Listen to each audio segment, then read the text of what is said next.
యూట్యూబ్లో, ఫేస్బుక్లో ప్రసారమవుతున్న ఆత్మీయ మేల్కొల్పు మినిస్ట్రీస్ తెలుగు ఆన్లైన్ సర్వీస్ నుండి యేసుక్రీస్తు యొక్క ప్రశస్తమైన నామంలో ప్రత్యేక శుభాన్ని తెలియజేస్తున్నాను.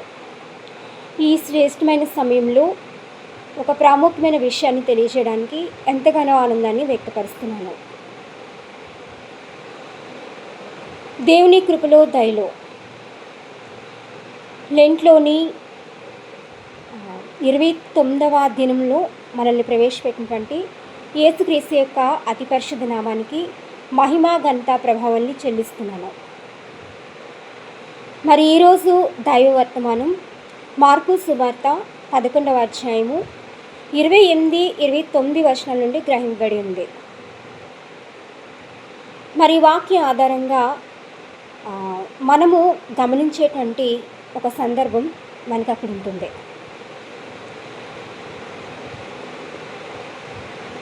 అక్కడ చోటు చేసుకున్న ఒక సంఘటన మూలంగా మనము ఎలాంటి స్వభావం కలిగి ఉండాలి అన్నది యేసుక్రీస్తు ప్రభువారు మరి తెలియచేయాలని అనుకుంటూ ఉన్నారు. మరి ఆ సంఘటన ఏమిటా అని ఆలోచన చేసినట్లయితే యేసుక్రీస్తు ప్రభువారికి ఒక ప్రశ్న అనేది ఎదురవుతుంది.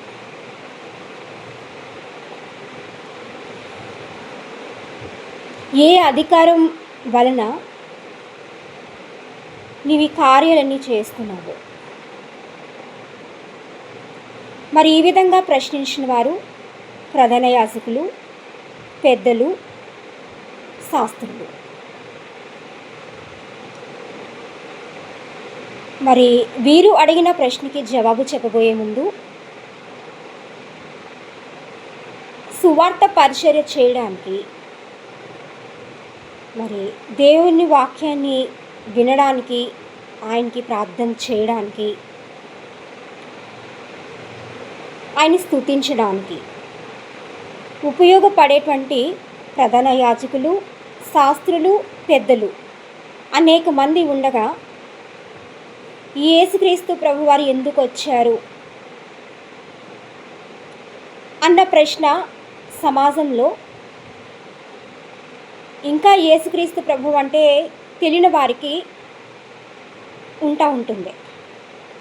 మరి ఇలాంటి వ్యక్తుల నుంచే యేసుక్రీస్తు ప్రభు యొక్క రాక అనేది ఎంత ముఖ్యమో, ఆయనే స్వయంగా ఎందుకు రావాల్సి వచ్చిందో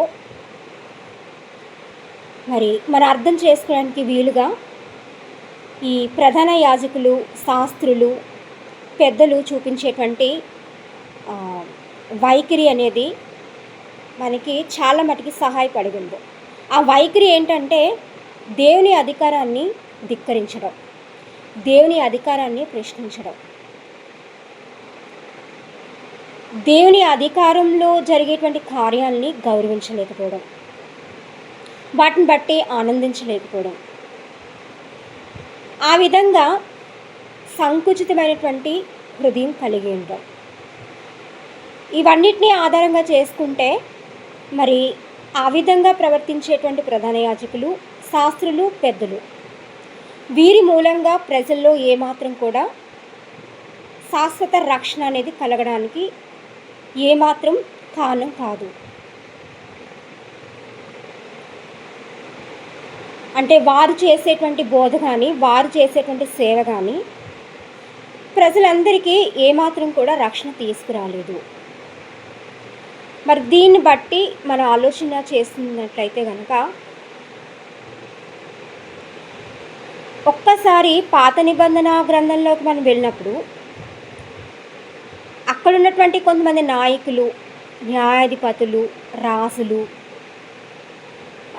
యాజకులు వీరందరినీ కూడా మనం గమనించినప్పుడు వారిలో కొంతమంది దైవజనులు అనేవారే ఒక దుష్టమైన బహుమానానికి ఆశపడుతూ తమకిష్టం వచ్చిన వారిని తమ వైపు తిప్పుకుంటూ తమకు నచ్చిన వారిని కాపాడే ప్రయత్నం చేస్తూ ఉండేవారు. అంటే వాళ్ళని వెనుకేసుకొచ్చేవారు. తమకిష్టం వచ్చినట్టు ఇతరుల మీదకి శాపాలు విడిచిపెట్టేవారు. అబద్ధ బోధలు చేసేవారు. తమకు ఇష్టమైన వారికి, తమకి లాభాలు వచ్చేలా చేసేవారికి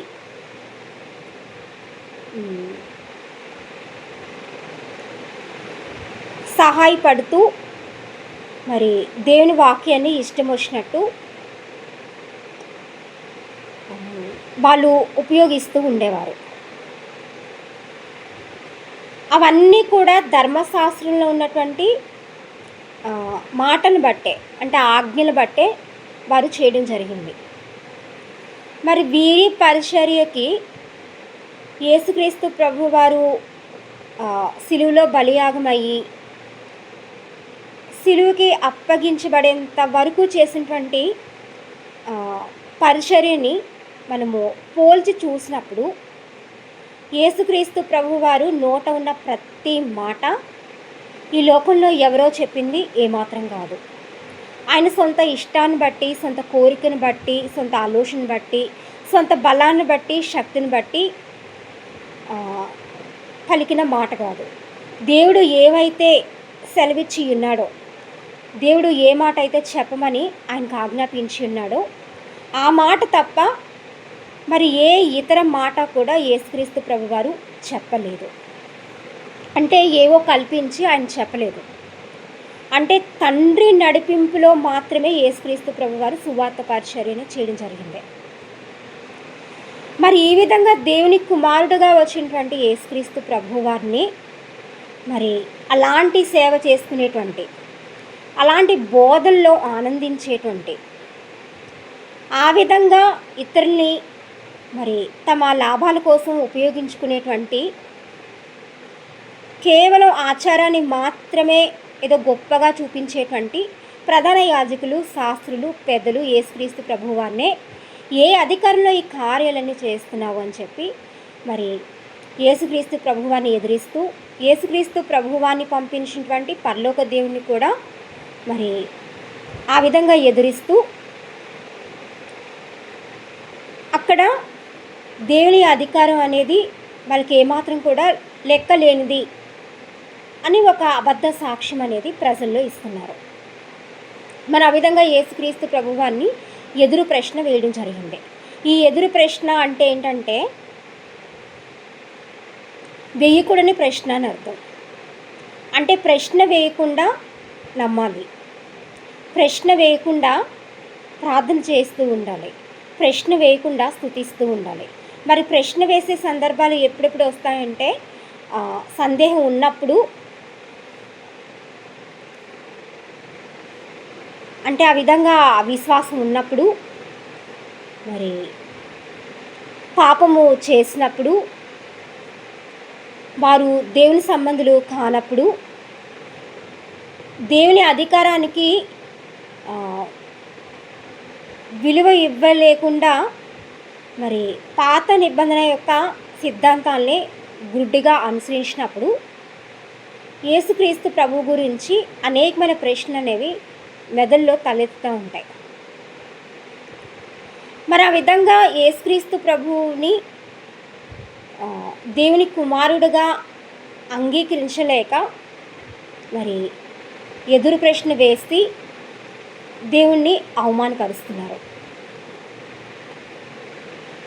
అంటే జరగవలసిన కార్యానికి హృదయపూర్వకంగా అనుమతి చెప్పేటువంటి మనసు లేక తిరుగు ప్రశ్న వేస్తున్నారు. అంటే వారికి వారి అధికారమే అక్కడ గొప్పగా కనిపిస్తుంది తప్ప మరి దేవుని అధికారంలో పంపించినటువంటి యేసుక్రీస్తు ప్రభువారు వాళ్ళకి ఏమాత్రం కూడా కనబడడం లేదు.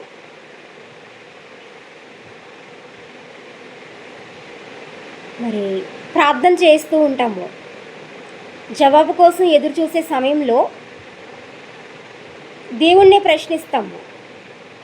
మనకు అధికారం తీసుకొని ఎందుకు ఈ పని చేసి పెట్టలేదు, ఎందుకు ఆ పని చేసి పెట్టలేదు అని. ఇంకా జవాబు రాదేంటి, జవాబు ఇవ్వలేని పరిస్థితుల్లో నువ్వు ఉన్నావా, ఎందుకు వచ్చింది నాకు ఈ జీవితం అనేటువంటి కొన్ని ప్రశ్నలు అనేవి మెదడులో మరి తొలుస్తూ ఉంటాయన్నమాట. మరి ఏదో పురుగు మట్టిని తొలిచినట్టు. పురుగు ఏదో మెదడులో మెదిలినట్టు.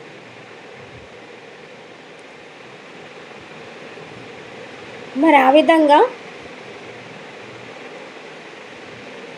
ఎదురు ప్రశ్న వేయకుండా దేవుడు ఒక నీతి న్యాయం ఏర్పరిచి దీని ద్వారా మీకు నా నుండి రక్షణ ఉంది, దీని ద్వారా మీకు జ్ఞానం లభిస్తుంది, దీని ద్వారా మీరు పరలోకం చేరతారు అని చెప్పాడు. అంటే ఆ మాటను బట్టే మరి దానికోసం ఏమేమి కార్యాలు ఈ లోకంలో అనుమతించాడో, ఎటువంటి ఆశ్చర్యకారాలు అద్భుత కార్యాలు యేసుక్రీస్తు ప్రభు ద్వారా జరిగాయో వాటిని గొప్పగా ఎంచుతూ, వాటిని బట్టి ఆనందిస్తూ, మరి కృతజ్ఞతలు తెలియజేస్తూ జీవించినప్పుడు మరి దేవుణ్ణి ఎదురు ప్రశ్న వేసేటువంటి మనుషులు అని అనిపించుకో. మరి ఈ విధంగా ఎదురు ప్రశ్న వేయకుండా ఎవరైతే తమ జీవితాల్లో మంచి సమాధానం వారి హృదయాల్లో కలిగి ఉంటారో వారే యేసుక్రీస్తుని వెంబడించేవారు అవుతారు.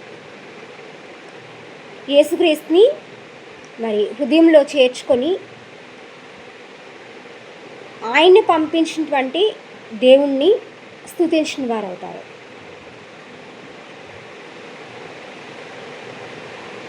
ఆ విధంగా కాకుండా ఎప్పుడైతే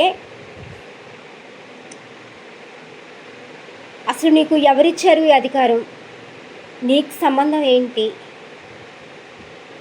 ఇంతమంది పెద్దలు మేము ఉన్నాం కదా, ఇంతమంది శాస్త్రులు మేము ఉన్నాం కదా, ఇంతమంది ప్రధాన యాజకులు మేము ఉన్నాం కదా, మాకు తెలియని జ్ఞానమా నీకు తెలిసింది, మేము చేయని కార్యాలా నువ్వు చేసేవి, అలాంటి ధోరణిలో ప్రశ్నిస్తున్నారు. అంటే వాళ్ళు ఏ విధంగా సేవ చేసి ఉన్నారో, ఏ విధంగా ప్రజల్ని తమ వైపు ఆకర్షించుకుంటూ వారి ద్వారా లాభాలు ఆర్జిస్తున్నారో మనం ఊహించాల్సిందే. మరి అలాంటి ప్రధాన యాజకులు, శాస్త్రులు, పెద్దలు ఉండడం మూలన ఏంటంటే ఖచ్చితంగా వాళ్ళు తమ సొంత ప్రయోజనాల కోసం మాత్రమే, దాని నిమిత్తం వచ్చేటువంటి ఒక లాభం కోసం మాత్రమే, అంటే తాము బ్రతికించుకోవడం కోసం మాత్రమే వారు ధర్మశాస్త్రంలో ఉన్నటువంటి నీతిని, ఆచారాన్ని తెలియజేస్తూ వాటి మూలన ఏదో నీతిమంతులు అయిపోతున్నట్టు ప్రకటన చేస్తున్నారు. అది నిజమైన ప్రకటన కాదు. మరి అలాంటి వారి మూలాన ఏ విధంగా రక్షణ సంపూర్ణం కావడం లేదు. కాబట్టే యేసుక్రీస్తు ప్రభువాన్ని ఈ లోక రక్షకుడుగా, ఇంకా ఎప్పటికీ మారినటువంటి ఒకే ఒక్క ప్రధాన యాజకుడిగా ఈ లోకంలోకి మరి తండ్రి అయిన దేవుడు పంపించడం జరిగింది. ఎందుకు అంటే ఆయనలో ఉన్నది పరిశుద్ధత. దేవుణ్ణి ఏనాడు కూడా ప్రశ్నించలేదు, ఎంత శ్రమ వచ్చినా, ఎంత శోధన వచ్చినా, ఎంత కష్టం వచ్చినా. ఎందుకంటే దేవుడి నుండి కలిగిన వ్యక్తి అయినా, దేవుడి నుండి వచ్చిన వ్యక్తి. దేవుడు పరిశుద్ధుడైనప్పుడు కుమారుడు పరిశుద్ధుడు కాకుండా పోడు. మరి మానవ రీతిగా ఈ లోక తల్లిదండ్రులకి వాళ్ళు పాపులైనా సరే మరి బిడ్డలు మంచి వాళ్ళగా ఉండొచ్చు. ఆ విధంగా వ్యతిరేకత అనేది ఈ లోక సంబంధాల్లో ఉండొచ్చు.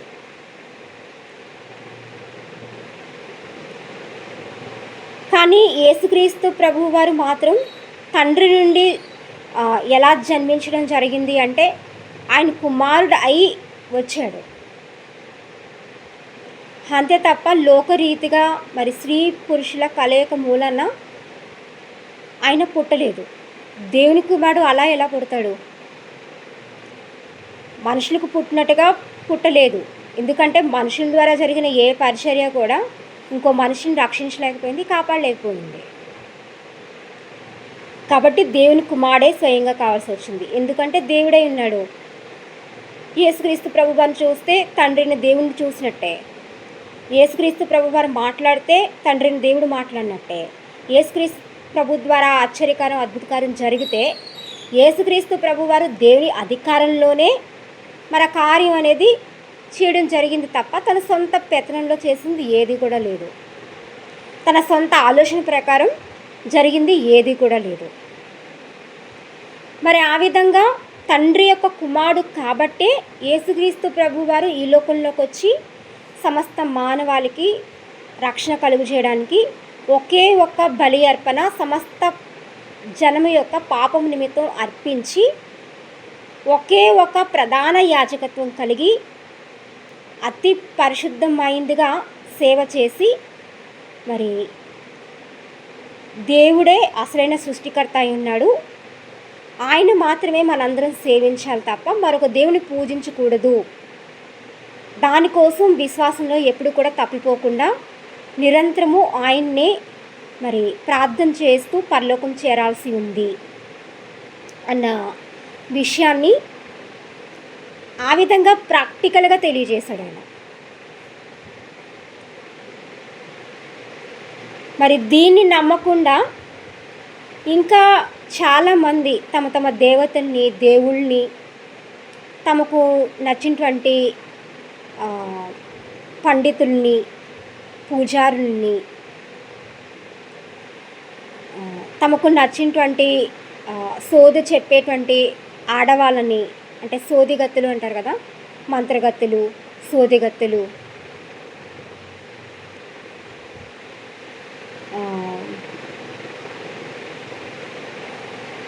ఇంకా జ్యోతిక్షులు ఇలాంటి వారు మరి ప్రకృతిని ఆధారంగా చేసుకొని వారు చెప్తూ ఉంటారు.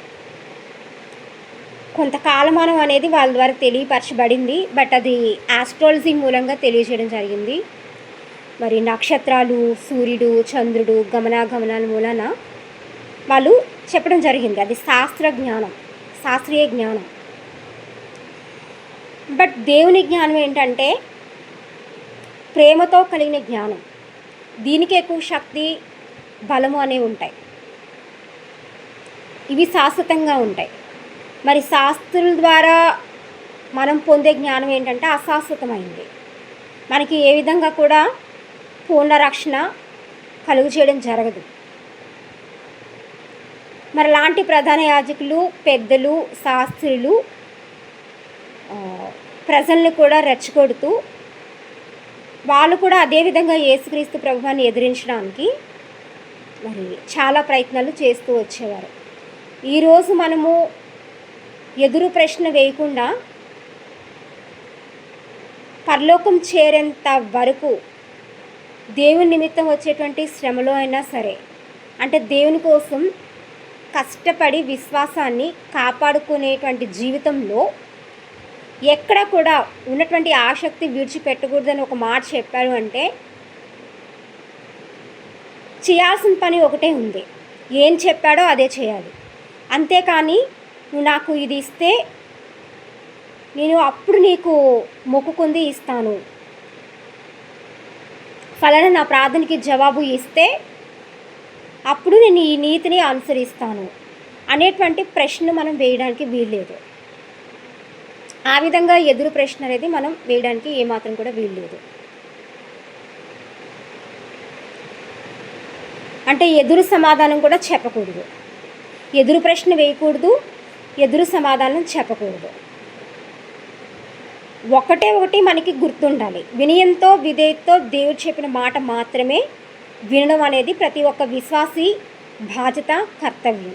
అందులో ఎవరైతే విజయం సాధించడానికి నిరంతరం తప్పిస్తారో వారందరూ కూడా మరి యేసుక్రీస్తు ప్రభువులో శిష్యులుగా మార్చబడతారు. అలాంటి వారికే యేసుక్రీస్తు యొక్క శిష్యులు అనిపించుకోవడానికి అధికారం అనేది ఉంటుంది. ఎందుకంటే యేసుక్రీస్తు అధికారాన్ని ఆ విధంగా అంగీకరించారు కాబట్టి. విన్నారు కదా ఈరోజు ఆత్మీయ సందేశం. మరి దైవ వర్తమానాన్ని బట్టి ప్రతి ఒక్కరూ తప్పకుండా ఎదురు ప్రశ్న వేయకుండా, ఎదురు సమాధానం చెప్పకుండా మరి యేసుక్రీస్తు ప్రభువు వారిని తూచా తప్పకుండా హృదయపూర్వకంగా అనుసరిస్తూ వెంబడిస్తూ పరలోకంలో శాశ్వత జీవం సంపాదించుకుంటారని, నిత్య రక్షణలోకి నడిపించబడతారని యేసుక్రీస్తు యొక్క ప్రియ దాసురాలుగా కోరుకుంటున్నాను. మీకు కనుక ఈ ఆత్మీయ సందేశం నచ్చితే తప్పకుండా లైక్ చేయండి, ఫాలో అవ్వండి, షేర్ చేయండి, సబ్స్క్రైబ్ చేయండి. సబ్స్క్రైబ్ చేయని వారి చేత సబ్స్క్రైబ్ చేయించండి. Thank you all for watching and subscribe. This is servant of God evangelist B Vijayavahini, ఆత్మీయ మేల్కొల్పు ministries Telugu online service, light of Bible channel in YouTube. Once again, I would like to thank you all for watching and subscribe. Please keep watching and follow. దేవుడు మిమ్మల్ని మీ కుటుంబాన్ని బహుగా ఆశీర్వదించి ఫలింపచేయునుగాక. ఆమేన్.